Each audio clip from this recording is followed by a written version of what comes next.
আজকে পর্বে মজাদার একটি রেসিপি দেখাবো। সম্পূর্ণ ভিন্ন ধরনের একটি ভর্তা। আসসালামু আলাইকুম প্রিয় দর্শক, জেসমিন ক্যাফ অ্যান্ড ব্লগস থেকে নতুন ভিডিও দেখার আমন্ত্রণ জানাচ্ছি। আজকে করে দেখাবো বাঁধাকপির ভর্তা। তো ভর্তাটা কিন্তু খুবই টেস্টফুল একটি ভর্তা, আপনারা কিন্তু করতেই পারেন। তো দেখে নিন কীভাবে আমি ভর্তাটি করেছি। প্রথমে আমি চুলায় একটা ফ্রাই প্যান দিয়েছি, আর এই যে কিছু বাঁধাকপি আমি এগুলাকে একদম কুচি কুচি করে কেটে নিয়েছি। যত দূর সম্ভব এটাকে চিকন চিকন করে কেটে নিতে হবে, তাহলে ভর্তাটা কিন্তু সুন্দর হবে। আমি দিয়ে দিলাম বাঁধাকপিগুলোকে ধুয়ে পরিষ্কার করে। অনেকে পাতাকপিও বলে থাকে, তো আমরা বাঁধাকপি বলি। সামান্য একটু লবণ দিয়ে দিলাম। কোনো প্রকার পানি কিন্তু এখানে দেওয়া যাবে না, তাহলে এই ভর্তার কোনো টেস্টই থাকবে না।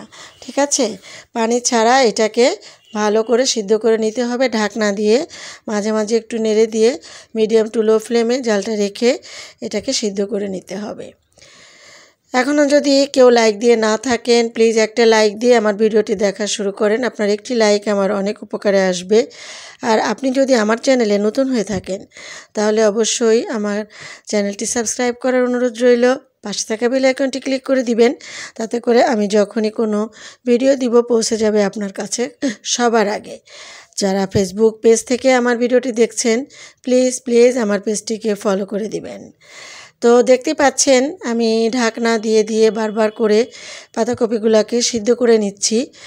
তো এই কপিগুলা কিন্তু একদম নরম প্রকৃতির একটা সবজি, আর এখনই এর উপযুক্ত সময়। এরপরে যদি আপনারা ভর্তা করতে যান, আর কিছুদিন পরে যদি আপনারা ভর্তা করতে যান, সেক্ষেত্রে কপির কিন্তু একটা গন্ধ থাকবে, আর সেক্ষেত্রে আপনাদেরকে পানি দিয়ে ভাপ দিয়ে পানিটা ফেলে দিতে হবে। তো পুষ্টিগুণ চলে যাবে, এই জন্যে এখনই কিন্তু এই ভর্তাটি করে নেওয়া ভালো। তো এখন নতুন কপি একদম নরম, আমি কপিগুলোকে সিদ্ধ করে নামিয়ে রেখেছি। আমি ওই ফ্রাই প্যানেই কিছুটা তেল দিয়ে দিয়েছি। আর এখন ভর্তা শুকনা মরিচ অর্থাৎ লাল ঝাল, তো আমি 3টা লাল ঝাল দিয়েছি। আর ঝালগুলোকে লাল লাল করে একদম মচমচে করে ভেজে নিচ্ছি। আমি এখানে 3টা দিয়েছি কাঁচা মরিচ, আর আগার দিক থেকে একটু ভেঙে দিয়েছি।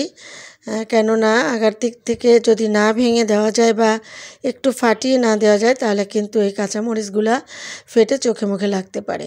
সাবধানতা অবলম্বন করে এই কাজটি কিন্তু করবেন।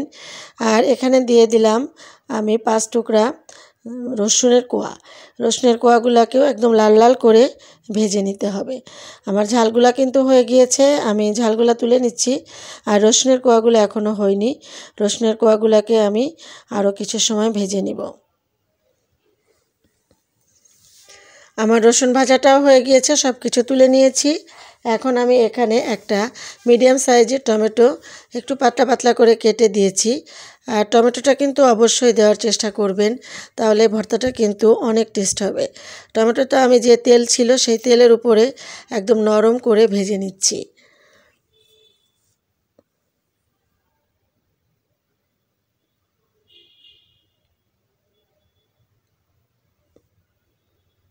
টমেটোটা কিন্তু ভাজা হয়ে গিয়েছে, দেখতে পাচ্ছেন একদম নরম হয়ে গিয়েছে। এখন আমি নামিয়ে নিব, এরপরে আমি ভর্তা করব। চলে আসছি ভর্তা করতে। আমি একটা পাত্রে বাঁধাকপিগুলো নিয়ে নিয়েছি, আর প্রথমে আমি লাল মরিচগুলোকে একটু লবণ দিয়ে ভালো করে চটকে নিচ্ছি।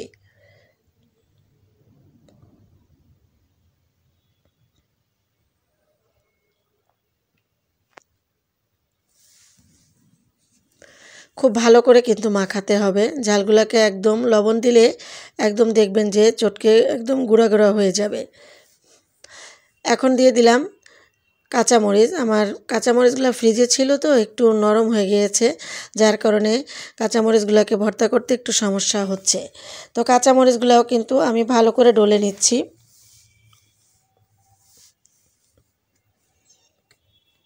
এখন দিয়ে দিচ্ছি রসুন কোয়াগুলো কিন্তু একদম সিদ্ধ করে নিতে হবে, নরম করে।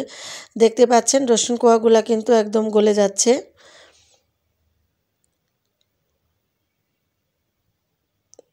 তো রসুনের কোয়াগুলো ম্যাশ করে নিলাম হাত দিয়ে। আর এখন তো ভর্তার সময়, অর্থাৎ শীতকালে আপনি যে ভর্তাটাই করবেন একদম গরম ভাতে কিন্তু জমে যাবে। এখন দিয়ে দিচ্ছি আমি এখানে বড় সাইজের একটা পেঁয়াজ কুচি, আর এই পেঁয়াজটা আমি কাঁচাই দিলাম। কাঁচা পেঁয়াজটা যখন দাঁতে পড়বে খুবই টেস্ট লাগে। তো পেঁয়াজ দিয়ে ভালো করে কিন্তু আবারও চটকে নিচ্ছি। ভর্তাটা কিন্তু আসলে নিজের হাতের ভিতরে কথা, আপনি যত ভালো করে চটকে মাখাবেন ভর্তার স্বাদটাও কিন্তু তত ভালো আসবে।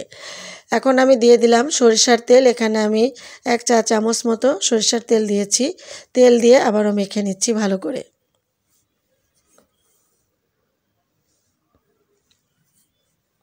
এখন দিয়ে দিচ্ছি আমি কিছু ধনিয়া পাতা। এখন ধনিয়া পাতাটাকে দিয়ে ভালো করে চটকে নিচ্ছি। আর এই যে ভর্তাটা আমি করলাম, এই যে শুকনা মরিচ, পেঁয়াজ, রসুন, ধনিয়া পাতা, এই ভর্তাটা কিন্তু এমনি এমনি ভাতে খেতেও খুবই মজা। তো আমি এখন পাতাকপিগুলো দিয়ে ভালো করে আবারও মেখে নিচ্ছি।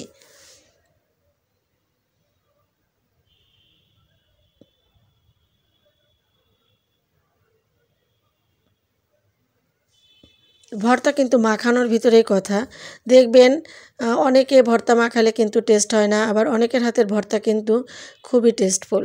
তো ভর্তাটা খুব যত্ন সহকারে মন দিয়ে মাখাতে হবে, আর খুব বেশি করে মাখাতে হবে যাতে করে সমস্ত মশলাগুলা আপনি যা ভর্তা করছেন তার ভিতরে ভালো করে প্রবেশ করে, তাহলেই টেস্টটা বেশি আসবে। এখানে আমি যে টমেটোটা ভেজে নিয়েছিলাম সেই টমেটোটা কিন্তু দিয়ে দিলাম। টমেটোটা দিলে একটু টক লাগবে, আর এই ভর্তাটা কিন্তু অনেক মজা লাগবে। তো টমেটোটা দিয়ে আবারও ভালো করে খুব সুন্দর করে হাত দিয়ে মেখে নিচ্ছি। আজকে রেসিপিটা কেমন লাগলো একটা কমেন্টস করে যাবেন, আর লাইক দিতে কেউ ভুলে গেলে অবশ্যই লাইকটা দিয়ে যাবেন যাওয়ার সময়। এতক্ষণ ধৈর্য ধরে আমার পুরো ভিডিওটা দেখার জন্য অনেক অনেক ধন্যবাদ জানাচ্ছি। অলরেডি আমার ভর্তাটা কিন্তু হয়ে গিয়েছে, দেখতেই পাচ্ছেন। একদম লোভনীয় ভর্তা, গরম ভাতের সাথে জমে যাবে, একদম ওয়াও হয়ে যাবে আর কি। তো আপনারা এইভাবে ভর্তা করে খাবেন, আর আমার চ্যানেলের সাথে চোখ রাখবেন। আশা করব নতুন নতুন রেসিপি নিয়ে আমি আবারও ফিরে আসব। সেই পর্যন্ত ভালো থাকবেন, আমার জন্য দোয়া করবেন। আল্লাহ হাফেজ।